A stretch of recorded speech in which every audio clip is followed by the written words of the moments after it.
Yeah. Yeah. Yeah. It must So have there's felt some fantastic. horror for you right there. Yeah. Only 2 eyes away from being a spider. Or an angel. Or an angel. Yeah, right. Now I'm just up to stealing everyone's content. Oh man, we have a whole you know. thing. Ooh. Yeah, I have a little bit of a thing. Just a little bit of a thing. I don't know if anybody saw Stacy last night, but She it looked was fantastic. impressive. Yes, the Cenobite that happened to have been walking around last night, that was me. Oh. That was really good. Thank you, appreciate it. All right. So yeah, we can.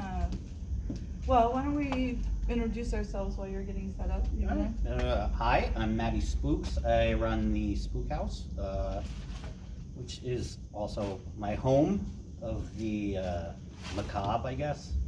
Tons of human remains, taxidermy, huge VHS collection of obviously all horror. And probably live with a guy that dresses like a goat. Probably. Probably. Maybe. Allegedly. Allegedly. I thought that was an ostrich. No, wait. It's possible. Letterkenny fans? Ruin everything. Yeah, that's fine. And where are you from? My mom and dad.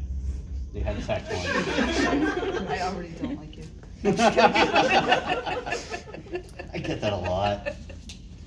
You said it wrong last night, and you said it wrong again. It's not your mom and dad, you're from your mom's vagina. Well, Fair. technically I started in my dad's sack, so how that thing ran that race and won it, we're not really sure. I'm hoping a prayer. And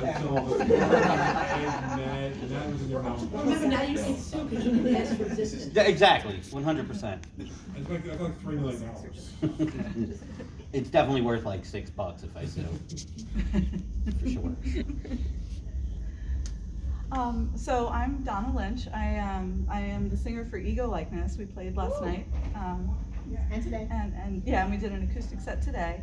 But I am also a horror writer and just a huge horror fan in general. And weirdly enough, like I write books, but I love horror movies like even more than books. I have a hard time reading anymore, which is weird to say because I had Lyme disease and it kind of messed with my head a little bit. So reading, I'm a very slow reader now. I used to read a ton, but so I'm published by Raw Dog Screaming Press, which is a really great independent publisher of horror and bizarro fiction.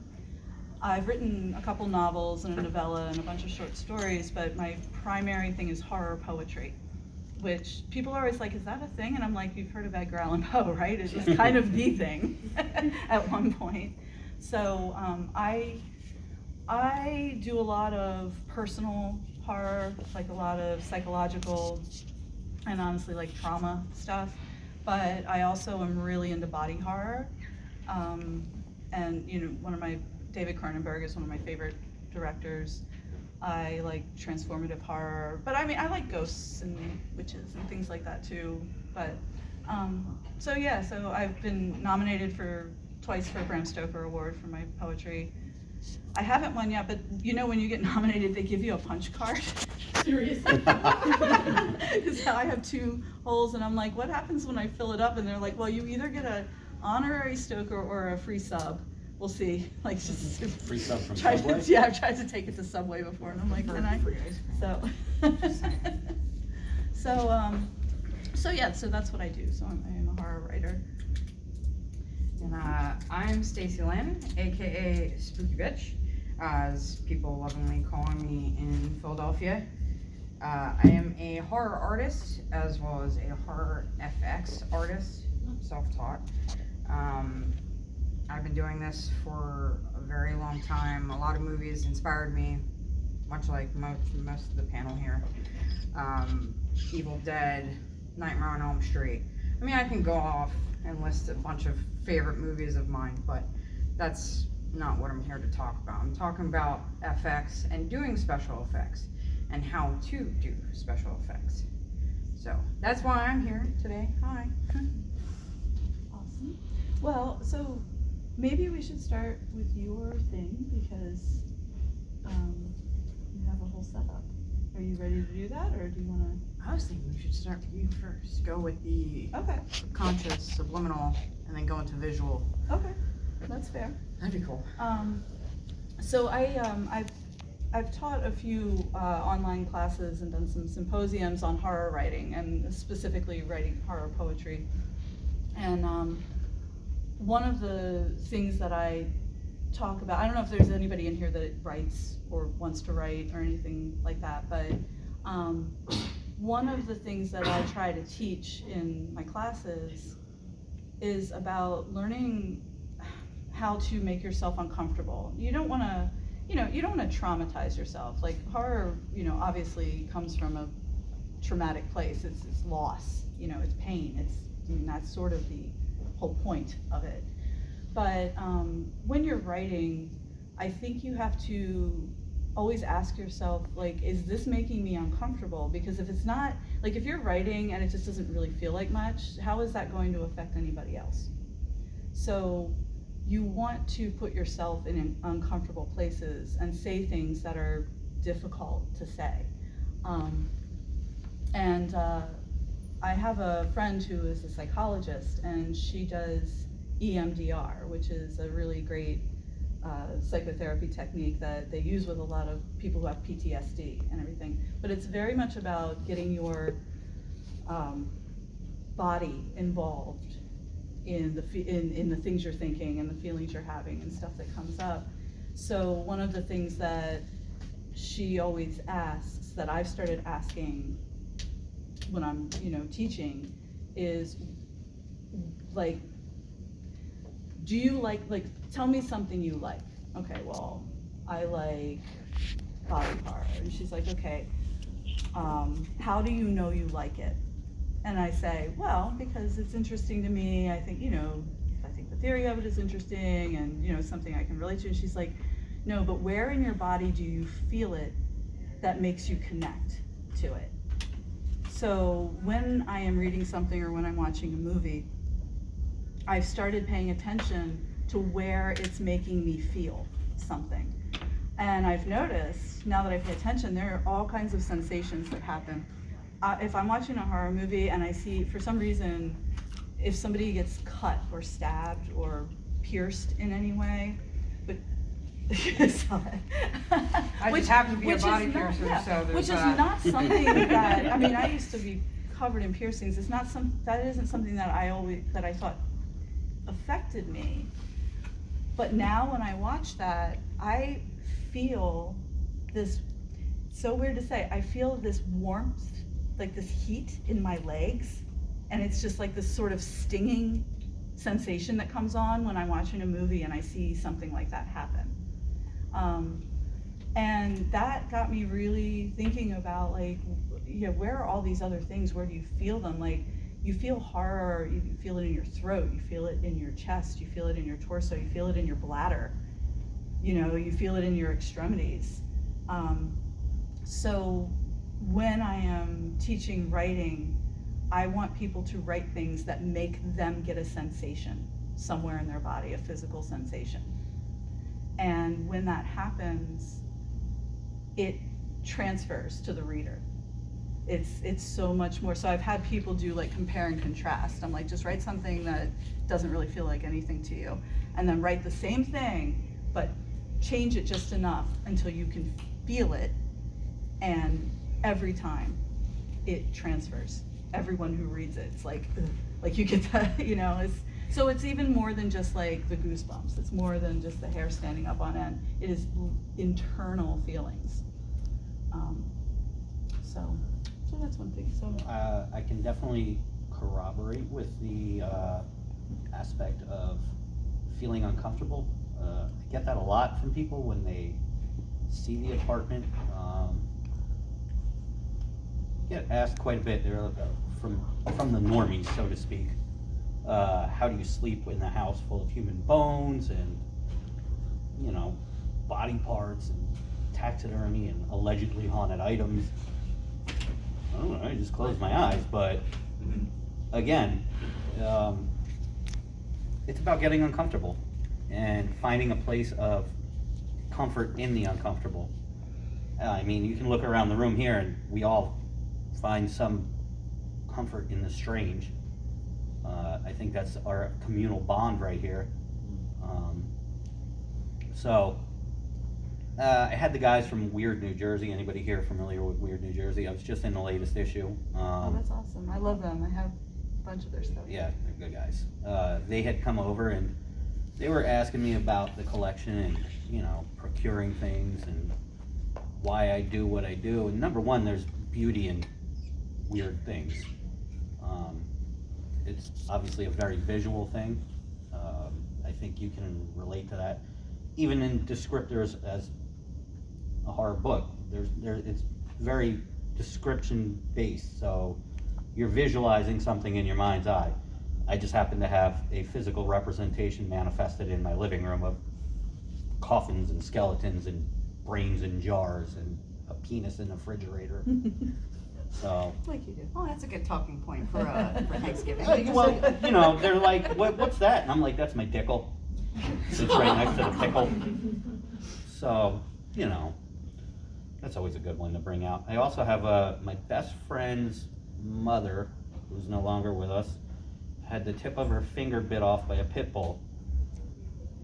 And we went into the disposal at the hospital, and it's now kept in my freezer. So, Wow. she may be gone, but her finger's still here. Well, I have a question for you. Sure. You have Probably all what's of on it. these. You have all of these artifacts and things. Is there anything? Because I mean, I think we all understand the concept of sort of being desensitized. Like we can see stuff, and it's like, oh yeah, it's a fingertip. It's fine. But is there anything that you have that really makes you uncomfortable? Not really. I know there's the murderabilia market, and like that's not really my thing. Yeah. Not that it makes me uncomfortable, but I don't know. I just don't find. We're talking about like people's actual lives Feels being very lost. exploitative. Yeah, and to it me. like, I mean, don't get me wrong. Dealing with that community and the collectors, like I run into all kinds of stuff. I know a guy that owns Jeffrey Dahmer's glasses, and it's just like, yeah, that's cool, but that's not really my thing. You know what I mean? Like, so if the opportunity came up to get something, maybe I would, but I don't think I would keep it. I'd probably flip it. I think the knowledge is more important. Knowledge of what had happened. Yeah. Absolutely. Well, Absolutely. I also Collecting things from those. I also think that, one of the things that makes horror accessible and relatable, you don't want to be a sociopath. Like, you want to feel things. And I think, like you said, it's like these were real people, Right. that these terrible things happen to. And I think there is a boundary, at least for me, there is a line between this is something that is intense and it makes me feel stuff, and even if there's an entertainment value or a morbid curiosity, but then there's stuff that it's like, no, this is like actual, this like- is too much, and it is removing you from humanity. Like when you were just like, yeah, like that's fucking cool. It's like, no, that's not cool. Like it might be interesting. It's just, But- there was the whole argument online recently with the Dahmer series dropping on Netflix, and it obviously triggered a lot of the family members, and I can empathize with that. There's not like a single part of me that doesn't empathize with that. But at the same time, again, like we were talking about, putting it out there so people can understand it and learn from it, which also translates to my collection as well. There's people that are completely uncomfortable. They see pictures of my apartment and they're like, nope. And, naturally the next question in line is, do you sleep in the coffin? Yes, clearly. Would you like to come over? But, it's all shits and giggles. I don't know which would be worse, hearing that more often, or did those piercings hurt? Oh God, yeah. What are your tattoos mean? Oh, God. Did they hurt? Yes. Sensitive. How many do you have? Oh my God, that's so gross. How many do you have? Impossible question to answer at this point. Stacey, would you like to? So, as I was talking about special effects, FX artistry, I'll start off with a quote by Tom Savini. who's one of the masters of horror.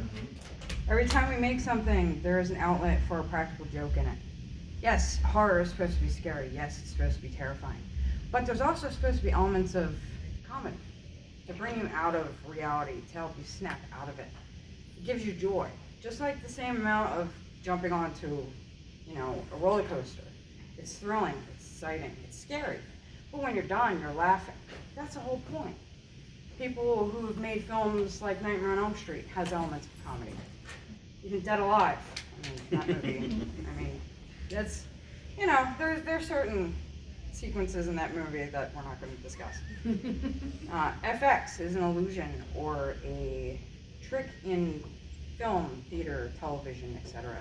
to simulate an imagined event or storytelling. That is the job of a practical effects artist, to give you the illusion that something like this is actually real, to build layers, to make you think like someone's head just got blown off. Tom Savini was great at doing things like that in multiple of his films. Speaking of Tom Savini, yes, I have notes. He is a Pittsburgh native. I am also from Pennsylvania.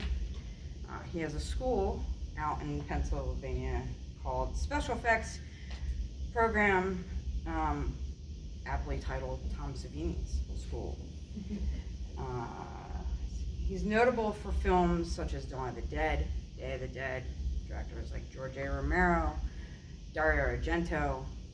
He's done Creepshow, which, by the way, I'm not sure if any of you knew this, but the creep in Creepshow was an actual skeleton he used while filming, which was pretty intense, trying to manipulate a real skeleton without breaking any of the appendages off.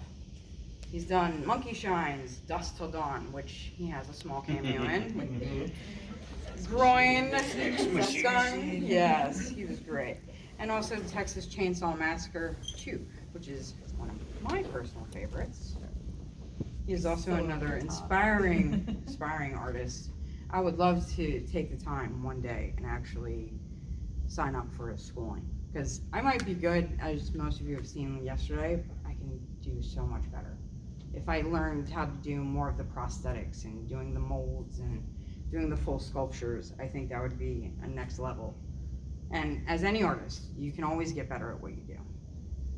Another man, you probably don't really know his name, but you know his work and you've seen it in films.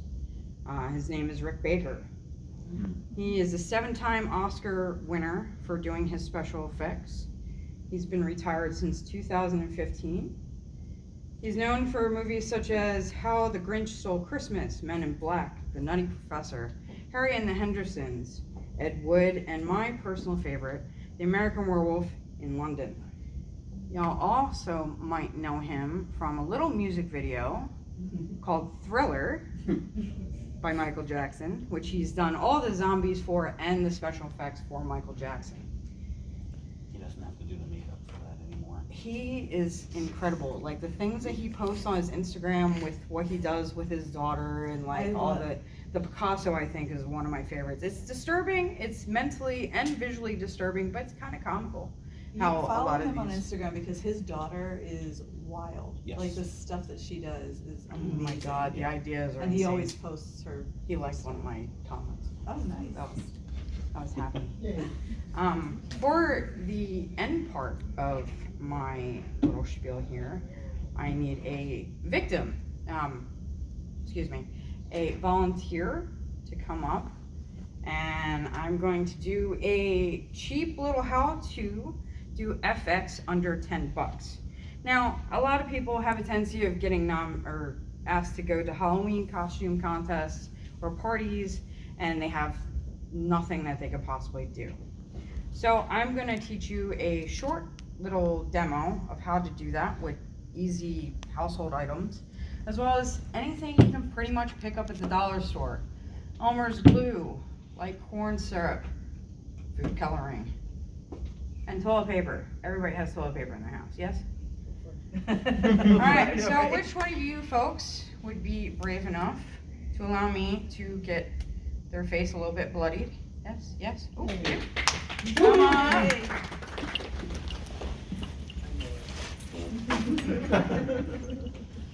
As the scare actor. That's perfect. You have a little bit of face paint on, which is also gonna help you. Yes, very Anyway. good. Using Elmer's glue is probably one of the easiest things you can possibly do.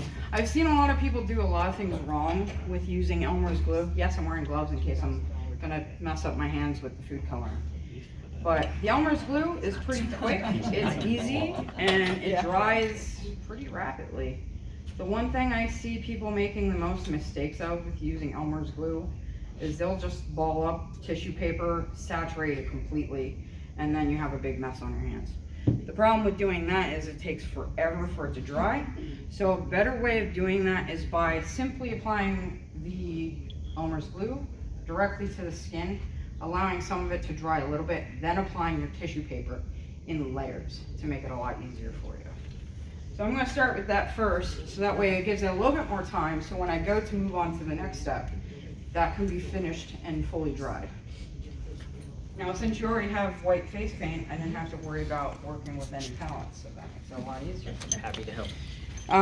When using that kind of stuff, you can always go to the dollar store and get multiple different kinds of palettes. They come in a variety of different shades.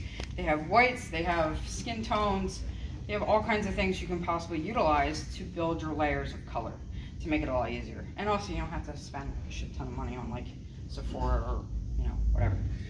So, if you could pick your head up, please, turn just ever so slightly. Still want to be able to show everybody here. So I'm just going to do a simple basic design of doing a bullet hole. I think that's a pretty easy start. Like I said, start with thin layers so that way you can kind of dry. I mostly am more of a snob these days and working with actual liquid latex as opposed to using the glue anymore, but this is quick and easy if in a pinch if I don't have anything. And who did not put white glue on your hands as a child, dry it, peel it off anyway? Yes, who didn't do that? Come on. I think that pretty much exposed me to doing special effects when I was a kid. And I'm probably gonna get glue everywhere, so, oh well. One of the most time watching Gooping You. Yeah, we can do that. So I was just curious for everybody on the panel, you said that you also do horror movies. You might enjoy them. Oh, yeah. So it's a two-part question. What's your favorite trope and what's the most overdone trope? Oh, I'll tell you a thing that I am so over is movies just rife with jump scares. Sorry, James Wan, but I just, I don't dislike those movies, but I just think that there is a subtlety that's lost when, everything is, something jumped out with you and then the music was, the music was there and it's like, It's always screaming in your face, it's no longer shocking. yeah, it's like, I just think that you can keep it to a minimum and then, you just don't see it coming all the time, so I get kind of tired of that. I agree 100%. Yeah. It's like, Yeah, a real artist can do it off timing, like the good jump scare is the one who can do that like 2 beats off. Let me tell you my favorite jump scare of all time, Exorcist 3, which is one of the most underrated horror movies because everybody saw Exorcist 2 and they were like, this was terrible, so a lot of people never gave the third one a chance. But 3 is based on William Peter Blatty's Legion, so it is the actual sequel to The Exorcist. Like, the second movie should have never existed. There is a scene in that movie that no matter, I've seen that movie 100 times, and that scene still scares me every single time, and if you've seen it, you have to know the scene I'm talking about. The hallway in the hospital. Yeah, if you don't, I recommend watching the whole movie if you've never seen it, but if you haven't and you don't want to, just Google Exorcist 3 jump scare, because it is so fucking good. I can't walk down my hallway sometimes after I've seen that, I'm like, You must not have Smile then, huh?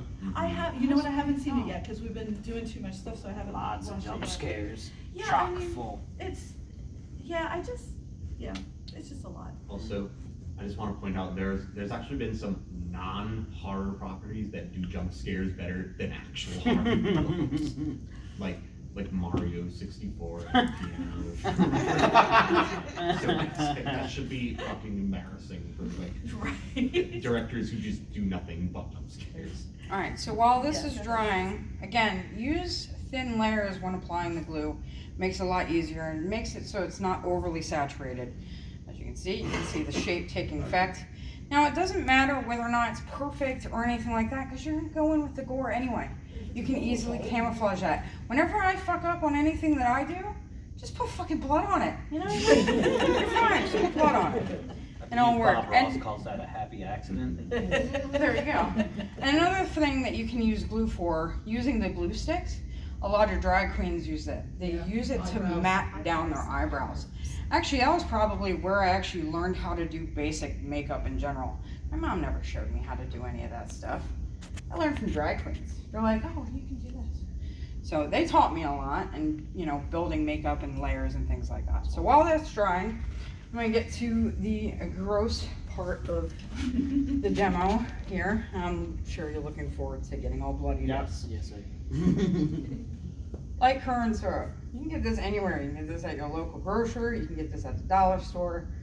I find it easier just to get the bottles. You can make your own, but it takes a while. Another alternative of doing that, you can also pick up Wilton edible fake blood glaze. You can use that on like cupcakes and all that stuff. But it actually has a consistency. It looks like blood. So if you want to skip this step and you don't want to get messy, that's another good alternative. So just a little bit of corn syrup. And if you want, get these little handy dandy condiment cups. Have little caps, so in case you want to save some. And I really recommend it. You're not really going to be using And then we them can a have whole lot. Jello shooters later, right? Hey, if you have Jello? That's also another thing that you can possibly use when doing special effects. Use anything in your cupboards. Use oatmeal, use cornstarch, use all kinds of things. You can build multiple layers. I mean, granted, you might smell a little funky at the end of the day, but the idea is to look as gross as possible, and if you're gonna look gross as possible, you might as well smell a little gross as possible too. That's getting to like the trauma stuff and like. Yes, trauma Yeah, is like known True for Lux doing their crazy shit. So is Sam Raimi, as far as doing, the special effects for Evil Dead. Yeah. In Bruce Campbell's biography, he actually mentioned that Sam actually tortured him with gallons upon gallons upon gallons of fake blood. Oh my And God. the first time I ever made fake blood, I actually decided to do that to myself. I completely doused myself all down my neck. It looked great. However, Oh, it's so sticky. the problem with that is when it dried, it was a combination of duct tape, sandpaper, Oh. and just honey. It was awful. And when it dried, it was kind of tacky, so no one could really touch me either. Yep. And aside from that, peeling that off was not very easy. I basically had to jump into the shower and was like, okay, I'm not getting this shirt off whatsoever. I'm just gonna have to melt it off. Just gonna have to burn the house down now. I completely fucked it up, so I might as well just end my life now. That's fine. I was part of a performing arts group, and we had an old school fire extinguisher that we rigged up to have fake blood, and we labeled it gratuitous blood. And one person every show would have the thing coming in their body, and like I was once put in charge of the little handle. And it's just a lot of fun because after the first part, all the blood comes out, all the blood. Every once in a while, every 3 to 5 seconds, a little skirt, skirt, because it still has more to go. Yeah. Alright, I'm not sure if a lot of you can see this, but this is the kind of consistency you're trying to look for. It's kind of dense and not too watered down. If it's too watered down, then you're gonna really, really stain your skin. Now, if you don't mind staining your skin, food coloring is fine. There's ways of being able to remove that. Using a simple baby wipe works. Even using, a pad of alcohol, that also helps. I like to prep my skin before doing anything like this. Using a little bit of Vaseline also goes a long way and protects your skin. Gives yourself an added layer. So that way you don't have to worry about permanency of walking around with a dot on your head for all day. That looks gory, of course, naturally. So, like I said, you have the basic shape here of the bullet hole. You can go in using your palettes, blend in all the makeup. Again, they already have the white makeup, so it kind of makes things a little bit easier for me. I was like, forgot my palettes. And you're always gonna forget something, I always do. And like I said, if you forget or fuck up on anything, just put some blood on it. Definitely helps. Do you by chance know the special effects artist for the new Hellraiser? I did look up the name. I didn't come prepared with that info, actually. I thought But- they did really well. They absolutely How did. did everybody feel about the new Hellraiser, if you saw it? I liked it. Yeah, I liked it. I'm a, Followed You're a hoe for Hellraiser, though. I Yes, am. 100%. Yeah. The Cenobites were like Oh, spot on Yeah. what they were Oh written my as. God. I liked the visuals, the plot, I couldn't get into it at the beginning, I was Oh, like, no, it was, yeah. It's the same plot as the first one. yeah, and it's just, I mean, it was better than it's Inferno. like, I can't watch a cow get no place, like, we're good. I mean, seeing the 6 configurations was cool. Oh yeah, absolutely. Like, What do you guys think of Terrifier 2? Awesome. I haven't seen it yet. I'm Oh, dying to. nice. Dying to. The windows out there, go jump out. If you got a theater in town, I'll go. And Yeah, of course, there's an naturally, if you're AMC gonna right have here. a blood hole, you're gonna have to Well, make what sure did you you have the think drip of the too. sword thing? The sword thing. Oh, I thought it was gonna go somewhere and it didn't. I felt like it was flat. I was like, there you go. There were feel it. seeds of Ah. ideas and threads that didn't follow through, but You're gonna be just for picking out blood gratuitous boogers the work. rest of the yeah. Otherwise, I loved it. it's looking good. But Threaten them with a good time. there was like all this foreshadowing that didn't follow through on anything. Yeah. They built up a lot. Well, like I said, basic, easy, simple, cheap. I mean, everybody likes cheap. Just go to the dollar store, pick up all kinds of shit. Play around in makeup. Nice. There you go. How There's dead the demo. are Oh, you? yeah. FX on a budget. Stacy did one of my favorite, actually, I judged a costume competition one time, and Ah, the Alien Queen. yeah, we, and, you know, like, she didn't win because we were friends. It was Absolutely. just the prize was to be for the most creative. You basically did a whole bunch of the different incarnations of Alien. It was all- Alien and Species. And It species was an amalgamation combined, of both. and it was amazing. So it was Like, the body of a xenomorph meets the character in Species. So it was like her body makeup, basically, with the appendages of a xenomorph. So I had talons on my boots. I had the rib cage. Yeah. I even had the spines going down my back. Yeah. I mean, it wasn't like huge spines. It was like a mock-up of that, so it made it a little bit easier to sit down and be semi-comfortable. That corset alone really was not comfortable at all, just because it was already a vinyl corset, and then I actually put over top of it black duct tape. Yes, you can already see where that's going. So the moment you go to strap that back on, it was tight. And then I had the rib cage that was protruding that I used just balled up tissue paper and paper towels to give it the more rounded kind of protruding rib cage. Obviously, I don't have a protruding rib cage, but not an alien one anyway. But it made for a better layer, but it sucked. So, Things we do for all. I even did chrome teeth too. I painted Yeah. my teeth with a black enamel first. And don't try this at home, kids. Don't use nail polish. I actually used a chrome nail polish, let it dry, so I had to set my mouth open for like a good couple minutes, just sitting there with a hairdryer just to get it to dry faster. So I